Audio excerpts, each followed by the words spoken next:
Is the world on the brink of a new major war? The United States and Israel have launched a historic and unprecedented military offensive against Iran, an operation that may reshape global politics forever. What began as long-simmering tension has now erupted into open confrontation, sending shockwaves through financial markets, military alliances, intelligence networks, and diplomatic corridors across the planet. Today, we are not just talking about missiles and airstrikes. We are talking about a turning point, a moment that could redefine power structures for decades to come. If you want clear, direct analysis without confusion, manipulation, or make sure to like this video, subscribe to the channel, and comment your thoughts below, because this is not just another headline. This could become one of the defining geopolitical chapters of the 21st century. The crisis did not begin with missiles. It began with ideology, power shifts, regional competition, and decades of accumulated distrust. To truly understand what is happening now, we need to rewind to 1979, the year of the Iranian Revolution. That revolution overthrew a US-backed monarchy and replaced it with an Islamic republic that fundamentally opposed Western political influence in the Middle East. From that moment forward, relations between Washington and Tehran were defined by suspicion, proxy conflict, sanctions, and strategic containment. Over the following decades, tensions deepened over Iran's nuclear ambitions, ballistic missile development, and expanding regional influence. Iran built alliances with armed non-state groups across Lebanon, Syria, Iraq, and Yemen, forming what many analysts describe as a network of deterrence. Israel viewed this expansion as strategic, and the United States viewed it as destabilization of regional order. Iran, meanwhile, framed its posture as defensive, a shield against foreign intervention and regime change pressure. In 2015, there was hope. A nuclear agreement aimed to limit Iran's uranium enrichment in exchange for sanctions relief. For a brief moment, diplomacy seemed capable of slowing escalation. But when the United States withdrew from the agreement in 2018, the fragile trust collapsed. Sanctions intensified. Iran resumed higher-level enrichment, cyber operations, sabotage missions, maritime essais, drone interceptions, and targeted assassinations escalated in the shadows. For years, this was a silent war, indirect, calculated, restrained, but constantly simmering, until February 28, 2026. On that day, everything changed. In a coordinated and highly strategic assault, the United States and Israel launched a joint military campaign against Iran. Washington referred to it as Operation Epic Fury. Israel called its campaign Lion's Roar. This was not symbolic. It was not limited. It was a full-spectrum strike package targeting leadership compounds, missile infrastructure, Revolutionary Guard facilities, air defense systems, intelligence hubs, underground command centers, and nuclear-linked sites across Iranian territory. The scale of the operation stunned military analysts. Precision-guided munitions, stealth aircraft, long-range cruise missiles, and advanced drone swarms were deployed in synchronized waves designed to overwhelm defenses. Cyber units reportedly disrupted radar systems and communications before physical strikes landed. Satellite imagery showed coordinated hits across multiple provinces within hours. One of the most dramatic and controversial outcomes of the opening phase was the confirmed death of Iran's supreme leader, Ayatollah Ali Khamenei, after strikes hit a secured compound in Tehran. Several senior commanders of Iran's military structure were also killed. The decapitation-style strategy signaled a clear objective: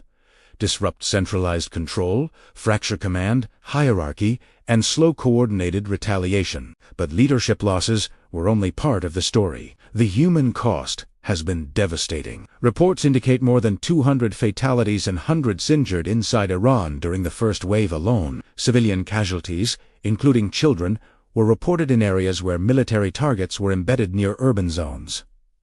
Hospitals in several cities were over. Internet disruptions, limited communication. Footage circulating online showed smoke rising over residential districts, intensifying global outrage and concern. U.S. President Donald Trump publicly defended the operation, describing it as a necessary measure to neutralize what he called an imminent and serious threat. Israeli Prime Minister Benjamin Netanyahu echoed that position, arguing that delayed action would have allowed Iran's capabilities to reach a point of irreversible danger. Both governments framed the operation as preemptive deterrence, not expansion, but prevention. Iran's response was swift and calculated. Missile and drone barrages were launched toward U.S. military installations and Israeli-linked targets across the region. Bases in Bahrain, Qatar, Kuwait, and the United Arab Emirates went into immediate high alert. Air defense systems intercepted many projectiles, but some penetrated defensive layers.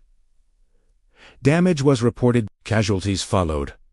Global markets reacted within hours. Oil prices surged sharply amid fears of disruption in the Strait of Hormuz, one of the most critical maritime choke points in the world. Roughly a fifth of global oil supply passes through that narrow corridor. Even the threat of closure sent energy traders into volatility. Shipping insurance premiums spiked. Airlines rerouted flights to avoid regional airspace. Stock markets fluctuated in response to uncertainty. Now pause and consider the magnitude. 3 heavily armed powers, advanced missile defense systems, cyber warfare capabilities, proxy networks, strategic waterways, nuclear concerns, intelligence operations unfolding in real time. This is not a localized skirmish. This is a geopolitical earthquake. Why now? Analysts suggest multiple converging triggers. Intelligence assessments reportedly indicated acceleration in sensitive military developments. Diplomatic channels had stalled. Regional proxy clashes intensified in Syria and Lebanon. Political pressure domestically in both Washington and Jerusalem may have reduced tolerance for continued strategic ambiguity. In high-level calculations, decision-makers may have concluded that the cost of acting now was lower than the long-term risk of waiting. But action always generates reaction. Beyond missiles and airstrikes, the conflict has expanded into cyberspace. Financial institutions in the region reported attempted digital intrusions. Infrastructure networks experienced disruptions. Social media became saturated with conflicting narratives, misinformation campaigns, and strategic messaging aimed at shaping global perception. Modern conflict it targets economies, communications, morale, and political cohesion, not just territory. Global reactions have revealed deep fractures in the international system. Russia and China criticized the strikes and called for restraint, warning that unilateral escalation could destabilize the global balance. European powers pushed urgently for ceasefire negotiations. Gulf states expressed mixed reactions, some concerned about Iran's regional influence, others fearful of broader instability. The United Nations Security Council convened emergency sessions as diplomats scrambled to prevent expansion. And here is where the situation becomes even more complex. Iran is not isolated. It maintains regional partnerships and influence networks. Any prolonged campaign risks activating additional fronts. Northern Israel has already seen heightened tensions along its Lebanese border. Maritime security patrols in the Gulf have intensified. Cyber alerts remain elevated worldwide. History teaches us something crucial. Wars rarely expand because leaders intend total war at the beginning. They expand because of retaliation cycles, miscalculations, signaling failures, and domestic political pressures. One side escalates to restore deterrence. The other escalates to avoid appearing weak, and slowly, thresholds shift. At the same time, diplomacy has not disappeared. Back-channel communications reportedly continue through intermediaries. European envoys are engaged in shuttle diplomacy. Regional actors are urging restraint behind closed doors. Because every serious strategist understands one undeniable truth. A sustained full-scale war between these actors would be catastrophic, not only regionally, but globally. Energy markets would convulse. Refugee flows could surge into neighboring states in Europe.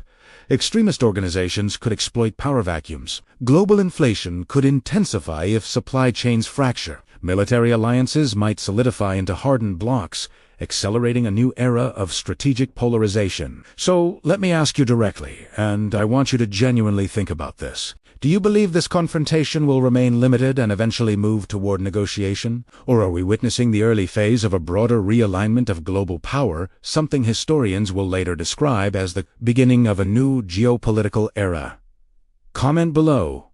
I read the discussions. Your perspective matters here, because this moment is bigger than any single government. It's about deterrence in a multipolar world. It's about whether military preemption replaces diplomacy as the default response to strategic threats. It's about how alliances adapt under pressure. And it's about whether global institutions still have the capacity to contain escalation after open strikes have already occurred. The world after February 28, 2026 is not the same world as before. Strategic doctrines are being reassessed. Military planners are studying the coordination, technology, and timing of the strikes. Energy markets are recalibrating risk. Intelligence communities are adjusting threat assessments. Allies are quietly recalculating their exposure. And ordinary people, families, workers, students are watching and wondering how decisions made thousands of miles away might affect their economic stability, security, and future. This is why staying informed matters. Not through fear, not through propaganda, but through calm, structured understanding. If this breakdown helps you see the deeper layers behind the headlines, make sure you subscribe, like this video, and share it with someone who wants clarity instead of chaos. This channel exists to connect the dots others overlook, because sometimes history is something we read about years later, and sometimes we are living inside it. Right now, the world is not just watching events unfold. It is holding its breath. I'll see you in the next video.